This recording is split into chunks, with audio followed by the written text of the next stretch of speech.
कर्नाटक वक्फ board 2024 का चुनाव का परिणाम आज सामने आया है, जिसमें पहले स्थान पर 421 वोट लेकर अनवर बादशाह हैं, तो वहीं दूसरे स्थान पर अली अल हुसैनी अली बाबा 412 वोट लेकर अपनी जीत दर्ज कराए हैं।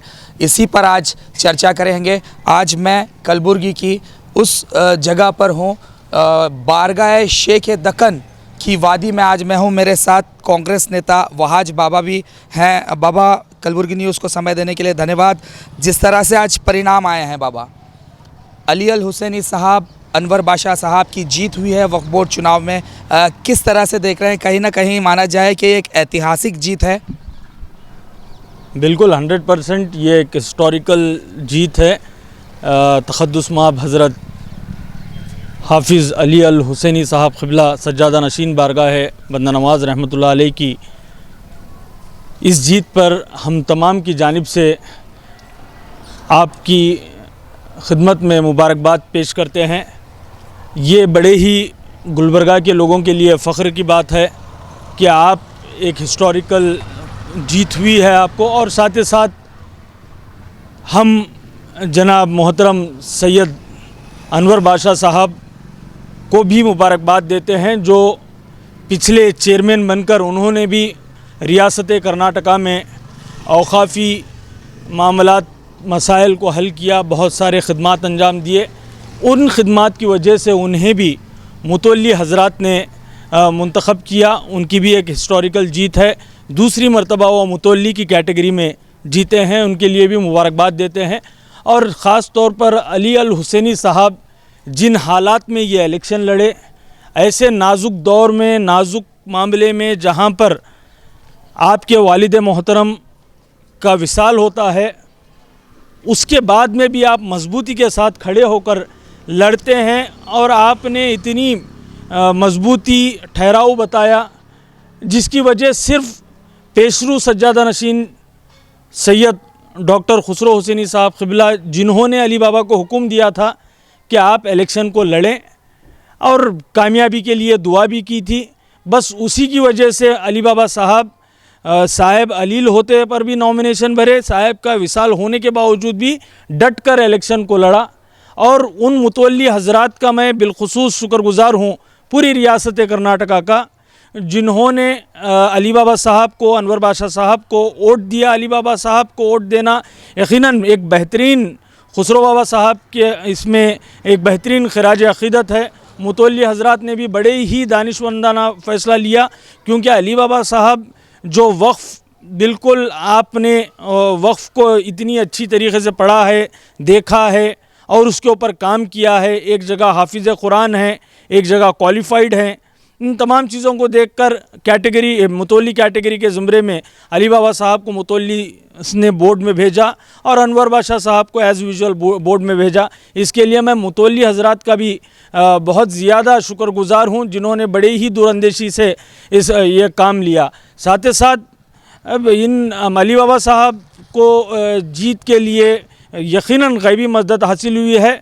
उसके साथ में जनाब सैयद यदुल्ला हुसैनी साहब, निज़ाम बाबा साहब, मुस्तफ़ा बाबा, आक़िब बाबा, हैदर पाशा साहब, मोहतरमा कनीज़ फ़ातिमा साहिबा, ये फ़राज़ुल इस्लाम साहब, ऐसे कई लोगों ने मेहनत की और साथ ही साथ एक गैबी मदद भी हासिल हुई अली बाबा साहब की जीत में। इसके लिए मैं उन्हें मुबारकबाद देता हूँ। बाबा, नॉर्थ कर्नाटका के दौरे की आप बात कर रहे थे, तो एक तरफ मैंने पहले भी कह चुका हूँ कि 2 उम्मीदवारों के साथ वक्फ मंत्री थे, वहीं अली अल हुसैनी नॉर्थ कर्नाटका का दौरा अपने बलबूते पर कर रहे थे। कहीं ना कहीं ये माना जाए बाबा कि मिनिस्टर के उम्मीदवारों के ख़िलाफ़ अली अल हुसैनी साहब ने ये जीत दर्ज कराई है।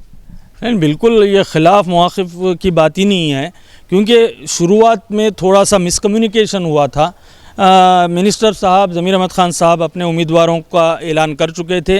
अली बाबा साहब का नाम आखिरी इलेक्टोरल लिस्ट में आया, और साहब को इस बात का भी अंदाज़ा नहीं था कि मिनिस्टर साहब अपने उम्मीदवारों का नाम ऐलान करेंगे, और मिनिस्टर साहब को अली बाबा कंटेस्ट करने का भी अंदाज़ा नहीं था। वरना मिनिस्टर साहब के लिए अली बाबा साहब से बेहतरीन उम्मीदवार कौन हो सकता था?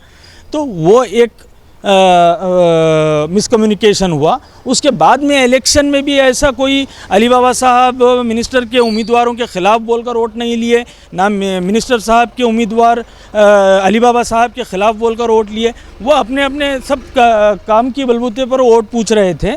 और मुतवल्ली हज़रात ने अनवर बादशाह साहब के पिछले 5 साल खिदमत को देखकर वोट दिया, और अली अल हुसैनी साहब जो एक एफिशिएंट कैंडिडेट हैं उनको एक उम्मीद के साथ वोट दिया कि बोर्ड में बहुत सारे तब्दीलियाँ आएंगे, और इंशाअल्लाह ताला 100% ये बोर्ड में बहुत सारे तब्दीलियाँ आएंगे। जैसा मैं हमेशा कहते रहता हूँ, आप ही के चैनल पे कहा है कि पूरे हिंदुस्तान में बारगाह बंदा नवाज़ रहमतुल्लाह अलैह की वक्फ जायदादों से मिल्लत को किस तरीक़े से एजुकेशनली फ़ायदा हो रहा है, वो बारगाह बंदा नवाज़ रहमतुल्लाह अलैह के सज्जदगान बताते आ रहे हैं।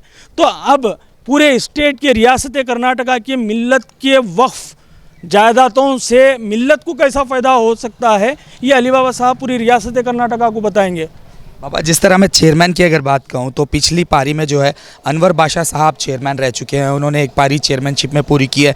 तो इस बार अली अल हुसैनी साहब की जीत के बाद उनके समर्थकों का ये मानना है कि अली बाबा को इस बार जो है चेयरमैन बनाया जाए, तो इसे किस तरह से देखें? 100% नॉर्थ कर्नाटका और साउथ कर्नाटका को मुतवल्ली हज़रात ने एक मुतवल्ली को यहाँ से चुना, एक मुतवल्ली को वहाँ से चुना, दोनों के साथ इंसाफ किया।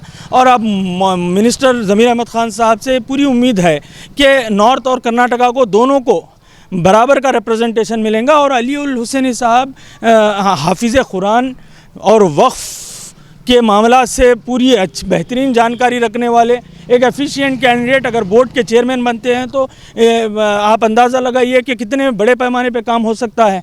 अनवर बादशाह साहब भी कर चुके हैं और भी करेंगे, मगर उसके साथ साथ नॉर्थ कर्नाटका से अली बाबा साहब को रिप्रेजेंटेशन मिलेगा तो ये बहुत खुशाइन बात होंगी।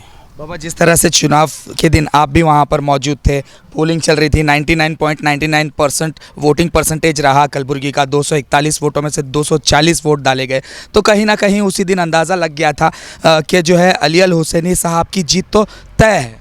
जो बिल्कुल जिस अंदाज़ में आपने इलेक्शन लड़ा, जिस सादगी के साथ आप मुतवल्ली हज़रात से मुखातिब थे और मुतवल्ली हज़रात के दिलों पर भाग गए, और एक गैबी मदद भी हुई आपको। ख्वाजा साहब रहमतुल्लाह अलैह जो इतनी बड़ी बारगाह है, वो बारगाह से भी मदद मिली। बहुत बेहतरीन इलेक्शन हुआ और एक अंदाज़ा भी हो गया था कि अली उल हुसैनी साहब जीत जाएंगे, और अल्हम्दुलिल्लाह जीत गए। ये गुलबर्गा के तमाम पूरी अवाम के लिए, पूरे नॉर्थ कर्नाटका के लिए बड़ी फ़ख्र की बात है। आप यंग एज में यूथ्स के लिए भी बड़ी खुशी की बात है। अली अल हुसैनी साहब यूथ हैं और नौजवानों के लिए भी एक मशाल राह बनेंगे, मॉडल बनेंगे अली साहब।